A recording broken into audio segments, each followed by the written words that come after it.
Everyone, मेरा नाम है अनुज और आज मैं बताऊंगा आपको कुछ लीगल अपडेट्स। आपको पता होगा 11 अगस्त को अमित शाह जी ने पार्लियामेंट में नया बिल प्रेजेंट किया था, जिसमें हमने 3 लॉज आईपीसी, सीआरपीसी और आईईसी को रिप्लेस किया है। आईपीसी यानी इंडियन पिनल कोड। यहाँ पे आपको ये जानना ज़रूरी है कि इंडियन पिनल कोड में हम क्राइम और पनिशमेंट के बारे में, कब कोई एक्शन क्राइम बनता है और क्या उसकी पनिशमेंट होती है, इसके बारे में बात करते हैं। और सीआरपीसी, जहाँ पे हम अरेस्ट, बेल और इन्वेस्टिगेशन के प्रोसेस और प्रोसीजर्स के बारे में बात करते हैं। और आईईसी यानी इंडियन एविडेंस एक्ट, इसमें हम एडमिसिबिलिटी ऑफ एविडेंसेस के बारे में बात करते हैं, जहाँ पे कौन से एविडेंस एडमिसिबल हैं, कौन से नहीं हैं। अब आईपीसी को नए लॉ के अकॉर्डिंग, नए बिल के अकॉर्डिंग रिप्लेस किया जा रहा है भारतीय न्याय संहिता से, और सीआरपीसी यानी कोड ऑफ क्रिमिनल प्रोसीजर को रिप्लेस किया जा रहा है भारतीय नागरिक सुरक्षा संहिता से। वहीं इंडियन एविडेंस एक्ट को भारतीय साक्ष्य बिल से रिप्लेस किया जा रहा है। अब जब इतने बदलाव हो रहे हैं अपने इंडियन लॉ में, तो जाहिर सी बात है कुछ अच्छाइयाँ भी होंगी, कुछ बुराइयाँ भी होंगी। तो लेट्स सी क्या गुड चेंजेस हैं। What are the good changes hair?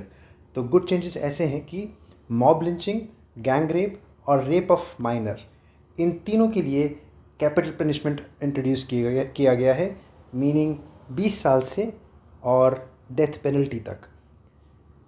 वहीं एटीएम थेफ्ट, पॉन्जी स्कीम्स और क्वेश्चन पेपर लीक के लिए नया पनिशमेंट होगा और स्ट्रिक्टर पनिशमेंट होगा। स्मॉल थेफ्ट यानी छोटी मोटी चोरी 5,000 रुपये तक की, उसके लिए पहली बार इंडिया में कम्युनिटी सर्विस को एज ए पनिशमेंट इंट्रोड्यूस किया जा रहा है। सेडिशन लॉ को भी मॉडिफाई किया गया है।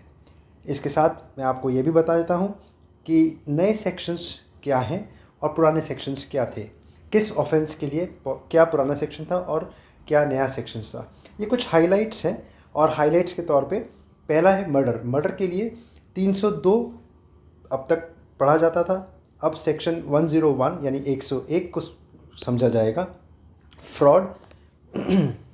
फ्रॉड के लिए, फ्रॉड यानी धोखाधड़ी के लिए 420 अब तक हम पढ़ते थे 420 में, सेक्शन 420 में, और अब सेक्शन 316 में इसको समझा जाएगा।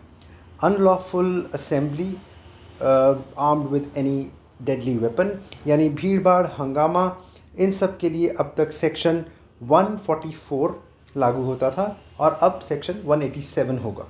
कॉन्स्पिरेसी अगेंस्ट कंट्री यानी देश के खिलाफ षड्यंत्र, इसमें धारा 121 लगती थी और अब 145 लगेगी। डिफेमेशन यानी मानहानि सेक्शन 499 और 500 के अंतर्गत पढ़ा जाता था और अब ये सेक्शन 354 के अंडर आएगा।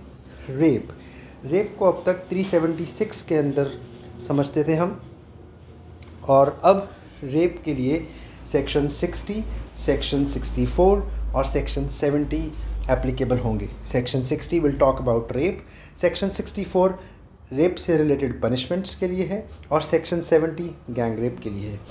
डेमोन्स्ट्रेशन एंड मिसचीफ डिस्टर्बेंस यानी धरना प्रदर्शन या दंगा फसाद, इसके लिए अब नया सेक्शन जो है वो ऐड होना है।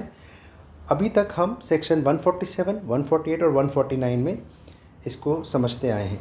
ब्रीच ऑफ इंजंक्शन यानी निषेधाज्ञा के उल्लंघन पर, मतलब कोई भी ब्रीच ऑफ इंजंक्शन है यानी कोई भी निषेधाज्ञा है उसका उल्लंघन कर रहे हैं, तो अब तक सेक्शन 188 था और इसके लिए भी अब नया सेक्शन ऐड होना है। सेडिशन 124A था और अब नया सेक्शन है 150। तो जैसा कि मैंने कहा कि सेडिशन लॉ में भी हम अपडेट होने हैं, नए मॉडिफिकेशंस होने हैं, तो ये 124A रिपील होके नया सेक्शन 150 आएगा। तो ये थे latest updates.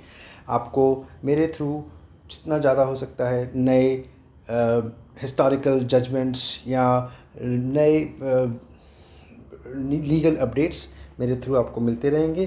Thanks for your time, have a great day, bye, take care.